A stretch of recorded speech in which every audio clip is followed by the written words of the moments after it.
Oh, hello, and welcome to this Manifesting Abundance show.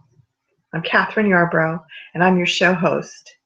And this is a special Manifesting Abundance show because I'm normally going to be doing them live on Mondays and Thursdays, and today is Saturday. So every so often, maybe once a week, I'm not sure, I'm going to do an extra show here and there where I'm going to do this sort of channeling thing that I did once before, and I'm going to do it again today, and I'm going to see how it goes. So, my intention for the Manifesting Abundance shows overall is to provide inspiration, motivation, and information for people who are on a journey of creating their lives with intention and consciousness rather than by default. And so my hope is that these shows are interesting, informative, fun, and helpful. So what I'm going to do today is tune in with the divine, and I'm going to ask about money. You know, money is such a big deal for so many folks, and it has been for me. And, you know, I have my Getting Present with Money program, and I have a money mindset course, and I also have an abundance program for heart-based entrepreneurs. So money is a big deal for me, and I want to explore this with y'all. I want to connect with the divine and explore it with you. So let me go ahead and just get started with that. So what's going to happen is I'm going to close my eyes because that helps me to tune in, and I'm going to ask a few questions. I have a few questions in mind. I'm going to start with one, and we'll see what unfolds. Okay? So if you want, you can join me in doing some breathing too. So it'll take just a second or two for me to tune in.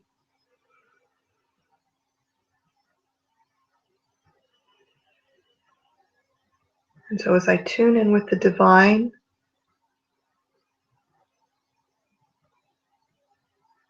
just going to ask this that we're all a part of, to tell us about money in general, whatever it is that wants to come through me today about money.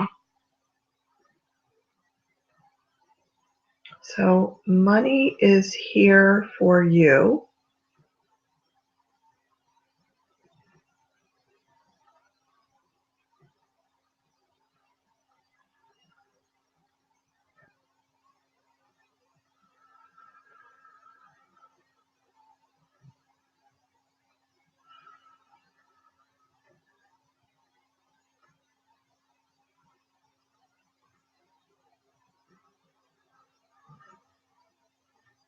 So is there anything else that wants to come through about money right now in general? That's it. Money is here for you.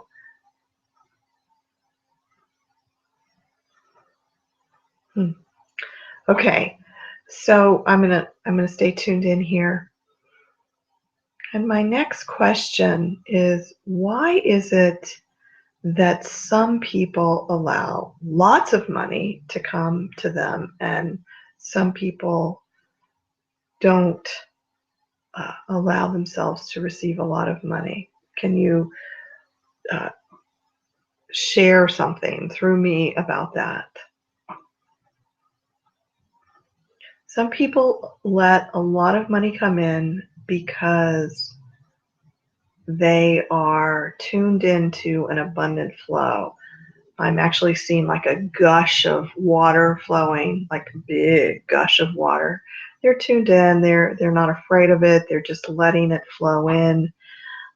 There's no blockage. It just flows. And that's happening within them at a kind of unconscious or subconscious level. They've just opened up to it.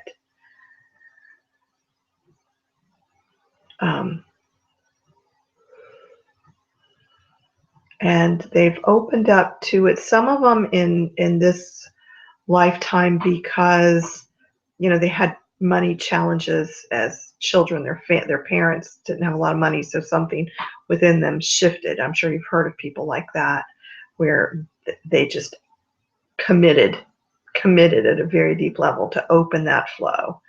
And they did it. They committed at that deep level, and it's just throughout their whole being that they've just opened that flow, and they've let it come in.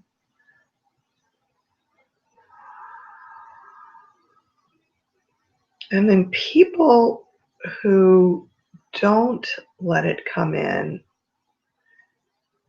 it's like a tight constraint around that flow of money. And for some people, it's just a tightening. It's like a thick rubber band is what I'm seeing around this flow of money that kind of tightens it. And for some people, it's really, really tight. And for other people, there's flow, but there's this tightness, so they feel that sense of never enough money. It's like they're in that mental place of there is never enough money. And then some people just don't, just have it so tight that they don't let it in.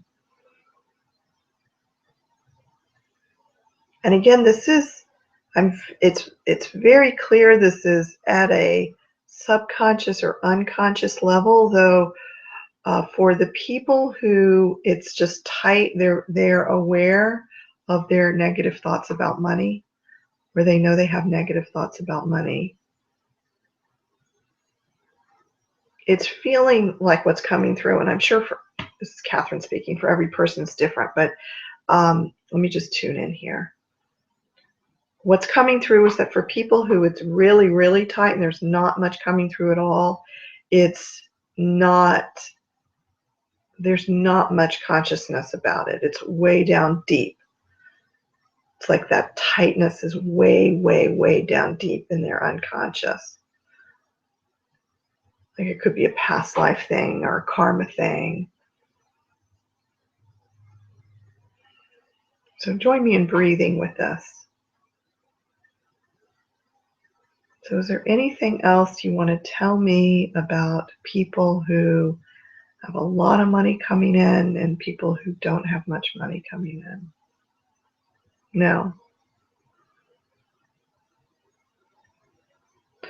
Okay, so I'm gonna keep breathing here. And the next question that I have is, do you have any guidance or advice or suggestions for people who need more money?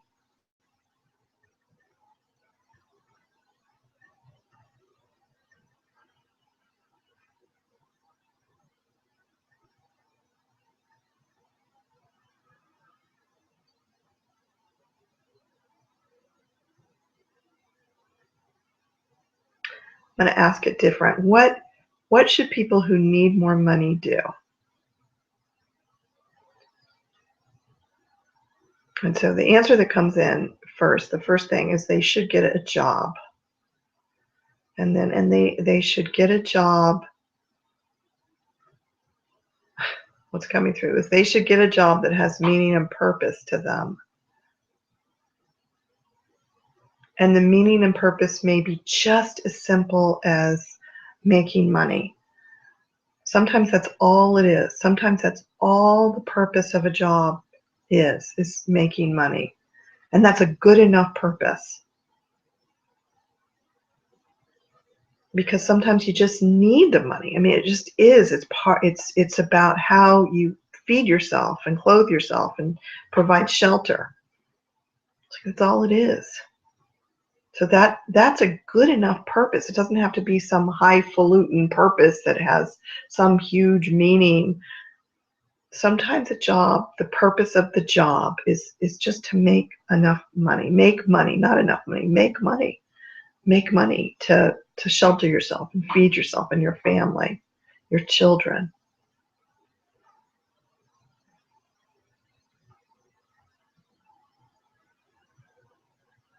So I'm going to ask for those of us who are entrepreneurs, and what about entrepreneurs who need money? What should entrepreneurs who need money do?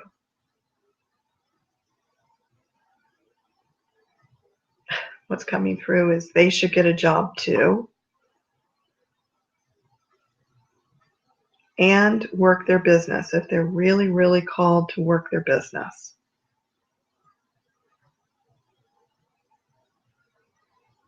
And not everybody is meant to be an entrepreneur.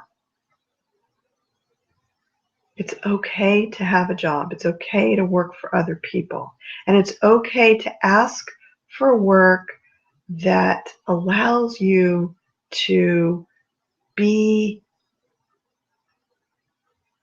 free, is what's coming. The image is someone who loves their work, who enjoys their work, who has a great schedule, who doesn't feel constrained by it, who that the message is coming through is that we often feel like we have to adapt to the job and follow the rules of the job, when in fact we are more powerful than we realize. If what a person does is work, they can influence the work setting. They can, and part of it's our own healing. It's like we don't speak up for ourselves enough often. And so sometimes what we need to do is in the workplace. Sometimes it's in our families or families of origin. Like I'm having that experience with my mother these days, having to learn how to speak up more and be clear. And so work is like that. We perceive work as authority. And so we feel like we have to adapt to it. And so part of working somewhere else other than your own business is to learn how to not be constrained, not feel like you have to cow down to those rules, and be able to speak up in a way where everyone is heard. This is really important. It's very interesting. And so where everyone is heard. And work doesn't have to be this horrible thing that a lot of people experience, not everybody, but a lot of people experience. And you have to see both sides of it. And we have to learn how to see both sides. Our side matters and the other side matter, whether it's the boss or the company or whatever it is, that it all matters. And we feel like often there's that resentment towards the authority or the corporation or whatever it is, and it doesn't have to be that way. Okay. And for the entrepreneurs who are meant to be entrepreneurs,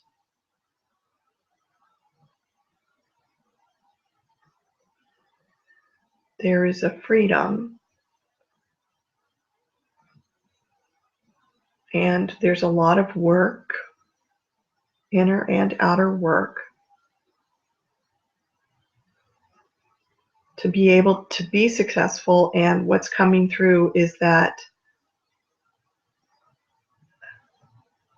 entrepreneur, and this is specifically, I think, connected to the entrepreneurs I work with, heart-based entrepreneurs, people who feel called to do what they do. What's coming through is that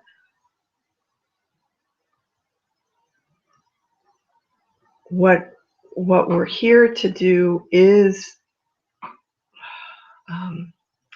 be the fullest expression of ourselves through our work, which means also that we have to be providing something that people want, obviously.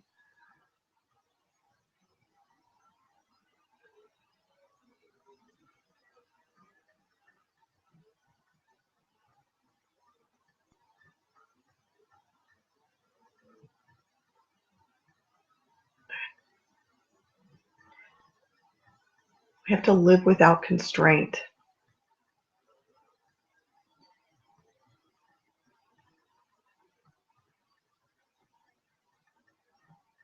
It's like what's coming through is if you're an entrepreneur, go for it. Don't hold back. Go for it. Fully, wholeheartedly.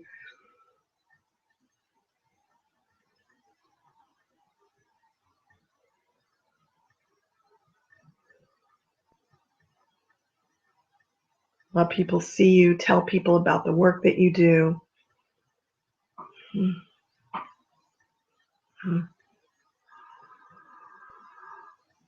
Okay, so let's breathe here.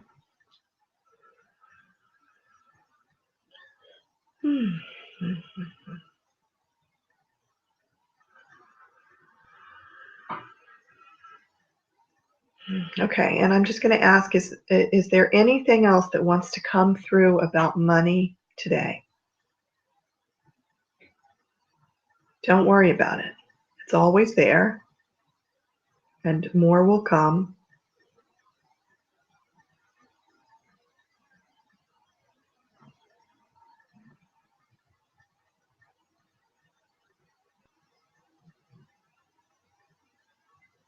It's an exchange.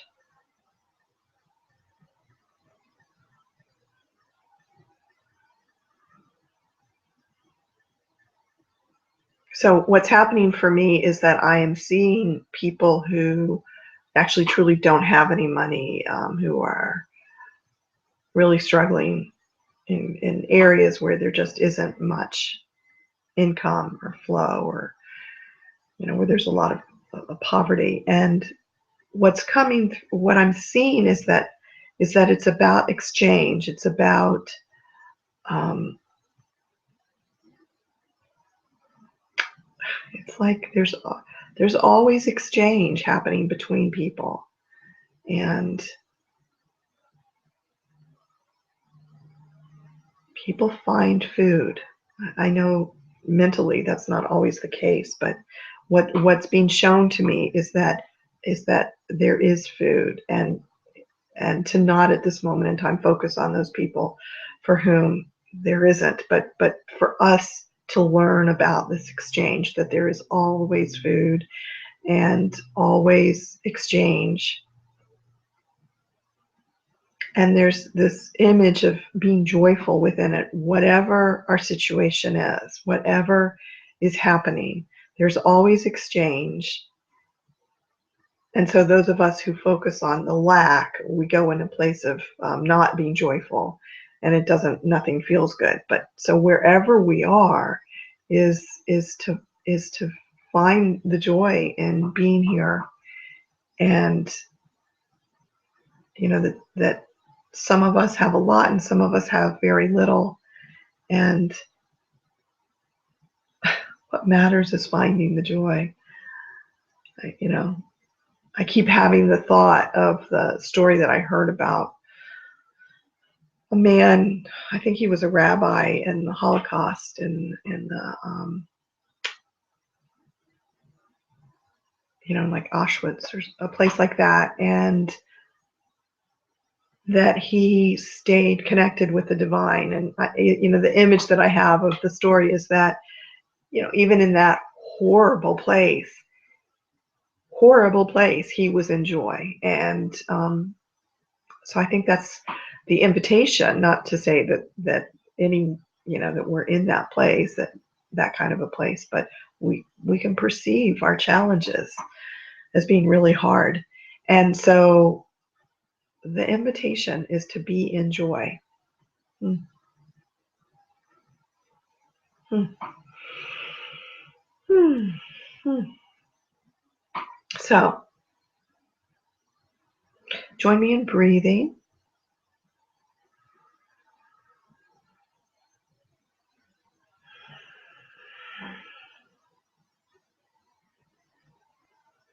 And I just want to share a few things that just come to me about money. So this isn't the divine talking through me. This is just me talking about money from my own exploration. And,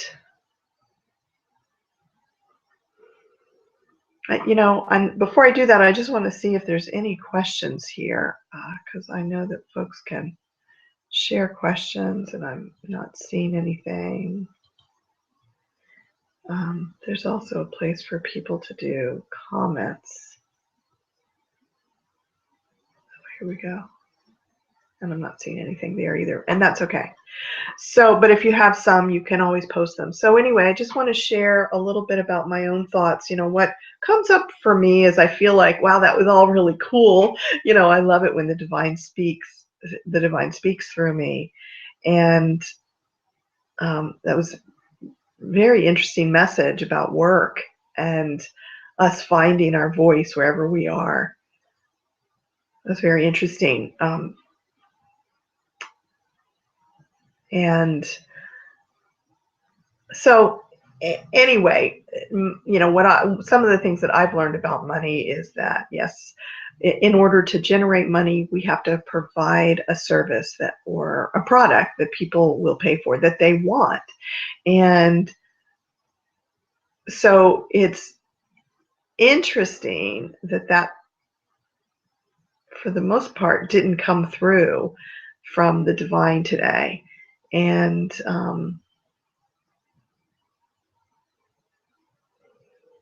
yeah, it's really, this stuff is very intriguing to me. So anyway, if you're watching this recording and you have any thoughts about anything that came through, or comments or things you want to share, I'm posting this in my blog, and there's a place below that you can make your comments. I'd love to hear what you're thinking about it, and if anything in particular came through for you. And yeah, and if you have any questions, post them there, and maybe I'll be able next time to ask the divine your questions and see what comes through. I mean, it's this wonderful, wonderful experiment that we're on. So anyway, thank you for joining me today. The next live show is this coming Monday, I believe it's June 27th, I think, and that's with Pat Matson. And she's a copywriter, really cool lady, an editor, copywriter and editor, and she's been learning about the law of attraction for a while. And then on this coming Thursday, which I think is June 30th, I'm going to be interviewing Rachel, and I don't know how to say her last name. I just know her and love her. It's something like Archimolus or something like that. She's this really cool person who has been doing intuitive art with folks and has created an intuitive art academy.